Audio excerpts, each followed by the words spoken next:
Deux avions américains ultra secrets détruits par l'armée russe au-dessus de la mer Noire, voici la nouvelle tension qui secoue la diplomatie mondiale. Une frappe stratégique et un parfum de guerre froide qui remonte à la surface.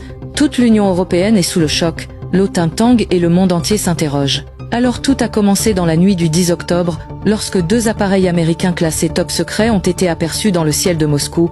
Selon plusieurs sources, ces engins, probablement des drones de reconnaissance furtifs, effectuaient une mission d'observation près de la Crimée. Le ciel s'est embrasé en quelques secondes, illuminé par l'impact de missiles hypersoniques R-37M tirés depuis 4 intercepteurs MiG-30. Les témoignages civils évoquent une boule de feu gigantesque et des débris tombant en pluie métallique sur les eaux sombres, avant qu'une escadrille d'hélicoptères russes ne boucle la zone pour récupérer les fragments. Moscou aurait déjà rapatrié les restes à des fins d'analyse technologique. Le Kremlin parle d'une provocation flagrante et une violation du droit international. Dans un communiqué local, le ministère de la Défense russe affirme que ces appareils ont franchi la zone de sécurité autour de la Crimée. Vladimir Poutine, qui avait réaffirmé la semaine dernière la protection absolue des ports stratégiques de Sébastopol et d'Azov, voit dans cet incident une validation de sa doctrine de fermeté. Selon plusieurs analystes militaires, cette frappe symbolise en quelque sorte une provocation. Sur le front ukrainien, la progression russe se poursuit. 3 villages à l'est de Donetsk auraient été repris ce matin, confirmant une stratégie d'étouffement progressive. À Kupiansk, les forces ukrainiennes reculent face aux bombardements constants pendant que Moscou renforce son emprise dans la région. Pour Kiev, cette perte d'appui technologique américain est un signal d'alarme. Si la Russie peut abattre des drones de pointe, quelle chance restent les appareils ukrainiens?